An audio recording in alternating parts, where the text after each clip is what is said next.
शहबाज शरीफ जिन दिनों बहुत शिद्दत से वजारत उज़्मा के तलबगार थे, उन दिनों इन्होंने काम को इज्जत दो का बयानिया मुतारिफ करवाया था। कुछ लोग वजह तौर पर समझते थे कि ये वोट को इज्जत दो का मुतबादिल था, ताहम शहबाज शरीफ और इनके हम ख्याल इसकी तरदीद करते रहे। फिर काम को इज्जत दो का बयानिया बुरी तरह पिट गया और मुस्लिम लीग नून ज़िमनी इंतखाबात बुरी तरह हार गई। अगरचे इस नाकामी की और भी वजूहात होंगी, लेकिन नवाज शरीफ के बयानिए वोट को इज्जत दो से रूगर्दानी इसकी बुनियादी वजह थी। नवाज शरीफ ने वोट को इज्जत दो का बयानिया बहुत सोच समझ कर अपनाया था। मुबस्सिरीन का ख्याल था कि पाकिस्तानी अवाम के लिए इस बयानिए की तफहीम आसान नहीं होगी और लोग मुश्किल से इसकी तह तक पहुंच पाएंगे। अगरचे नून लीग के मफाहमती ग्रुप को भी ये बयानिया रास नहीं था, लेकिन इसकी मुखालिफत भी इनके बस में नहीं थी। फिर देखते ही देखते ये बयानिया शहरों से देहातों तक और पढ़े लिखों से अनपढ़ों तक सरायत कर गया और इसकी तफहीम बढ़ती चली गई। सोशल मीडिया पर भी इसको बेहद पजीराई मिली। उस वक्त के हुक्मरान जमात PTI को ये बयानिया फौज दुश्मन दिखाई देता था। वो वोट की इज्जत पर जर्नैलों की हिमायत को तरजीह देते थे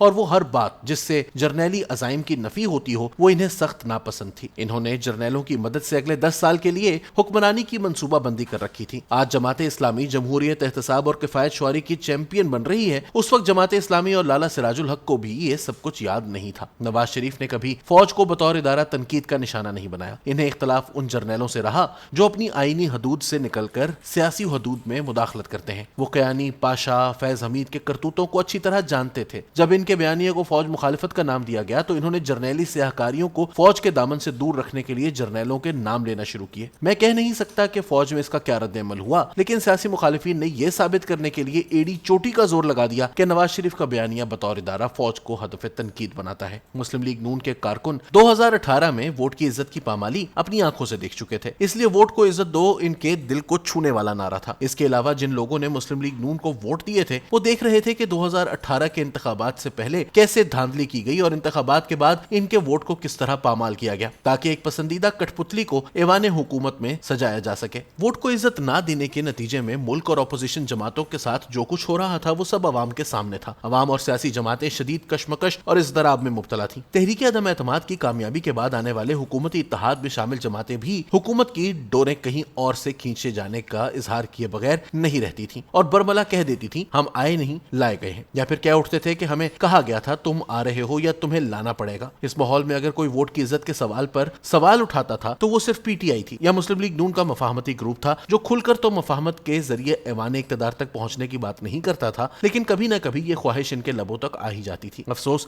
कि मुस्लिम लीग नून की पहली सफों में अच्छी खासी तादाद में ऐसे लोग मौजूद थे जो एस्टेब्लिशमेंट की नौकरी करके इक़्तिदार तक पहुंचने के ख्वाहिशमंद थे। वोट को इज्जत दो के बयानिए के हामियों को जहां सियासी दुश्मनों से जख्म मिले, वहीं अपनी सफों में मौजूद अनासिर ने भी इन्हें शदीद नुकसान पहुंचाया। शहबाज शरीफ ने अपनी अलविदाई तकरीरों में भी मुस्तकबिल के अज़ाइम का इजहार करते हुए एक बार फिर वोट को इज्जत दो के साथ काम को इज्जत दो की पैवंदकारी की कोशिश की है। इसमें कोई शक नहीं कि शहबाज शरीफ एक मेहनती और अनथक इंसान है, लेकिन इनकी सोच में नवाज शरीफ वाली गहराई और गिराई नहीं है। अगर इनमें नवाज शरीफ वाली गहराई का शम्मा भी होता तो वो नवाज शरीफ के बयानिए वोट को इज्जत दो में पोशीदा जहाने मानी का कुछ इदराक कर लेते। काम को इज्जत दो के नारे में जो सतहीपन और कमजोरियां हैं, शहबाज शरीफ इनसे बेखबर हैं। अव्वल तो नवाज शरीफ के बयानिए वोट को इज्जत दो के बाद कोई और नारा या बयानिया मुतारिफ करवाना ही कारकुनों को कंफ्यूज करने का सबब बनता है। दूसरा, इससे उन लोगों की सोच को तकवीयत मिलती है जो मुस्लिम लीग नून में फिक्री इख्तलाफ की बात करते हैं। याद रहे, फिक्री इख्तलाफ अमली, सियासी और इंतजामी इख्तलाफ से कहीं ज्यादा संगीन होता है। इसी से जमातों में फूट पड़ती है और इनका शिराजा बिखर जाता है। काम की बड़ी इज्जत है और बेशक वोटर काम को भी मद्देनजर रखता है, लेकिन क्या शहबाज शरीफ नहीं जानते कि PTI के कारकुन बरमला कहा करते थे कि पेट्रोल 300 रुपए लीटर भी हो जाए हम फिर भी वोट इमरान खान को ही देंगे। शहबाज शरीफ ने तो जाते जाते पेट्रोल, गैस और अशियाए खुर्दोनोश को महंगा करके खिदमत की इज्जत को भी मलिया मैट कर दिया है। क्या अवाम बड़े बड़े मंसूबों के इफ्तिताह को खिदमत करार देकर वोट शहबाज शरीफ की झोली में डाल देंगे? अगर अवाम वाकई इन मंसूबों से मुतासिर होकर वोट दे दें, लेकिन वोट को इज्जत ना मिले, यानी नताइज बदल जाएं और लोगों को पार्टी बदलने पर मजबूर कर दिया जाए, छोटी छोटी जमातों को डरा धमकाकर मनपसंद जमात से नत्थी कर दिया जाए, तो काम की इज्जत और अजमत तो धरी की धरी ही रह जाएगी। वोट की इज्जत एक दायमी जमहूरी सोच है जिसका हर जगह हर जमाने में इतलाक होता है। काम की इज्जत हर जगह मुख्तलिफ और सियासी वाबस्तगी के ताबे है। PTI के कारकुन के नजदीक खिदमत वही है जो इमरान खान कर गया और जो वो कर रहा है। खिदमत के इवज वोट लेना है तो हर हल्के में खिदमत के आसार मुख्तलिफ है, मयार मुख्तलिफ है। वोट की इज्जत को आप आलमी सतह पर भी पूरे जोरों शोर से मनवा सकते हैं, लेकिन खिदमत की इज्जत को यह मकाम नहीं मिल सकता। शहबाज शरीफ इन गलत फहमियों से जितना जल्दी निकल आए, खुद उनके लिए, मुस्लिम लीग नून के लिए और मुस्लिम लीग नून के कारकुनों के लिए उतना ही बेहतर होगा।